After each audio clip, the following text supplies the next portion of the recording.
picture this. You're watching a movie, all right? The tension is high, the hero's in a tight spot, and suddenly their buddy swoops in, saves the day. Yeah. We've all seen it a million times. Classic. It's a classic trope, and It is. for a reason. Yeah. But it's that inherent understanding of having someone there for you, Yeah. especially when things get rough. That's powerful stuff. Powerful stuff, and nowhere is that idea of a buddy more crucial than in scuba diving. Absolutely.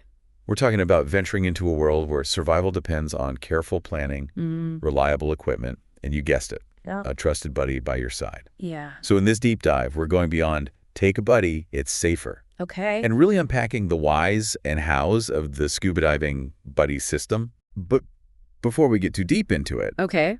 I think it's interesting to consider that for centuries, diving was practiced Yeah. with a much more casual approach to partnering up.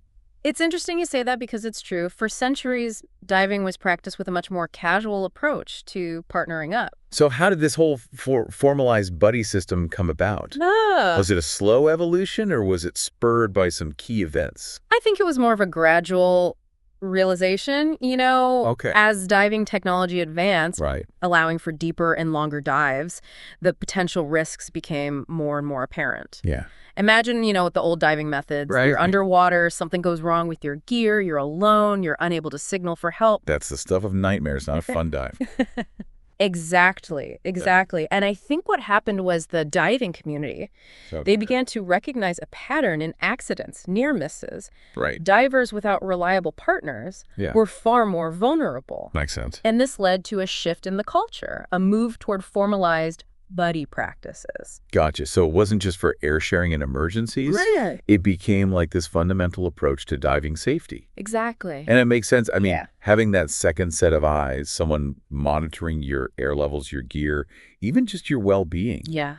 That's huge. It's huge. I mean, I can tell you from personal experience. Yeah. There was one time my buddy noticed my air tank wasn't fully open. Oh, wow. During a pre-dive check. Wow. And without them, I might have surfaced way too early, or worse. Yeah, and we tend to focus on that out of air scenario. But a buddy's role extends far beyond that. It's about anticipating problems before they even escalate. Let's say you're exploring a wreck and you get tangled on something. A buddy can provide immediate assistance. Whether it's something simple like untangling or even just a calming presence if panic sets in, they're your backup, they're your support system, your extra set of eyes in a world that demands constant vigilance. It's almost like having a co-pilot in a plane, right? It is. You're both responsible for a safe and successful journey. Exactly. But it's also about more than just safety, right? It enhances the dive experience as well. Precisely. I mean, imagine you're navigating a massive reef system. Having a buddy there helps you stay oriented. Prevents you from maybe missing that incredible hidden grotto.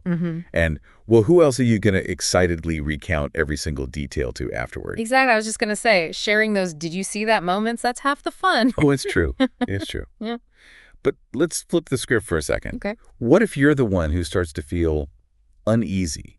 Or even a bit panicked underwater? Having a steady, experienced buddy there to help you regain control, that can be a game changer. For sure. And it really underscores a vital point. Okay. The buddy system isn't about one person being the designated rescuer. It's about mutual support. Okay. Two component divers, each capable of recognizing when the other needs help and responding effectively. I like it. Which brings us to a very crucial aspect of this whole thing. Choosing the right dive buddy. When it comes to your dive buddy, reliability is non-negotiable. This is your underwater wingman. Someone who needs to show up on time, geared up, ready to dive. Communication is equally crucial. Clear communication during planning, concise signals underwater, consistently checking in throughout the dive. So we got reliability, communication, asking for a friend who may or may not be me. What about situational awareness? Oh, that's a big one. A good buddy is like a hawk underwater. They are constantly scanning the environment, monitoring air levels, noticing if one of you drifts off course, or gets too close to something potentially hazardous. Right. They're not just along for the ride. Right. They are actively engaged in ensuring a safe and enjoyable experience for both of you. Yeah, so we're talking about a dive buddy who's not just along for the ride, but an active participant in safety. Yes. And let's be honest, maximizing the fun factor. Exactly. Exactly. And that's where matching skill levels comes into play. Okay. If one buddy is significantly more experienced than the other, yeah, it can create an imbalance. Right. The less experienced diver might feel pressured to keep up, sure, potentially leading to unsafe situations. Yeah, not to mention, it can impact the enjoyment for both divers. One person's constantly worried about keeping up, right, while the other's held back, unable to fully explore at their comfort level. Right. It's like trying to go for a relaxing stroll with someone who's training for a marathon. Right, exactly. Not exactly a recipe for a harmonious outing. Exactly. You want to be with someone on a similar skill level. Right. It allows both of you to relax, dive at your own pace, and confidently rely on each other. Yeah, makes sense. So we've established the ideal buddy, reliable, communicative, aware, and at a similar experience level. Right. Now let's switch gears to those buddy system fails. Okay. We've all heard about the kind of stories that make you cringe. Yeah. And you think, what were they thinking? Oh, I know. Learning from others' mistakes is crucial. And you might be surprised how often these mishaps stem from something as simple as poor planning. Well, you know what they say. What's that? Fail to plan, plan to fail. That's, yeah. Or in the case of diving, plan to have a potentially disastrous dive. Exactly. Skipping the buddy check because you're eager to get in the water. Right. Not agreeing on a dive plan beforehand. These oversights can have serious consequences. Right. It's like setting off on a road trip without looking at a map or agreeing on a destination. Right. You might eventually get somewhere. Yeah. But it's unlikely to be a smooth or enjoyable ride. So pre-dive planning is like checking the map and agreeing on the playlist for our road trip. I like that analogy. What other common blunders should we be aware of? Separation underwater, big one. It can happen incredibly easily, especially in low visibility. Or if you're distracted by something interesting and you momentarily forget to check on your buddy. Right. 1 minute you're admiring a colorful fish. Yeah. The next you turn around, your buddy's vanished. Been there, done that. That feeling of, oh no, where did they go? Is not a pleasant one. Not at all, not at all. That's why proactive communication is key. Okay. Before you descend, agree on things like maximum distance apart. Right. How often you'll do visual check-ins. What to do if you do get separated. Right. These pre-dive conversations transform potential panic into a manageable situation. So it's about having a plan, not just hoping for the best. Exactly. Exactly. Now, aside from avoiding these common pitfalls, yeah, how can we actively improve our buddy skills? that's a great question. Is it all about expensive courses and fancy certifications? You know, while additional training is always beneficial, some of the most effective ways to become a better buddy are surprisingly simple. Okay. Practice, for example, is invaluable. So we don't necessarily need to be diving ninjas to be good buddies. No. What kind of practice are we talking about? It doesn't have to be complicated. Okay. Find a pool, find a shallow dive site, rehearse basic emergency procedures with your buddy. Okay. Things like air sharing, mask clearing, buoyancy control. Right. Practicing those skills in a controlled environment can make all the difference if a real situation arises. Right. So it's like a fire drill for divers. Exactly. You hope you never have to use the skills. Right. But if you do, you're glad you practiced. Precisely. Okay. And beyond the practical skills, it's about cultivating awareness. Okay. During a dive, don't just monitor your own gauges and equipment. Right. Glance at your buddy's air gauge periodically. Notice their body language. Okay. Are they struggling with something? Are they signaling that they're cold, uncomfortable? So basically, channel our inner detective. Yes. Be observant, anticipate needs, be ready to offer support. That's it. It's about shifting your mindset from it's my dive to it's our dive. Right. We're in this together. Yeah, I like that. A subtle but significant mental shift. Yeah. Speaking of shifting gears, okay, let's address that what-if scenario that nobody likes to think about. Getting separated from your buddy. Right. Even with the best planning and communication, it can still happen. It happens, and it's a natural human reaction to panic. But that's precisely why having a predetermined plan is so crucial. Okay.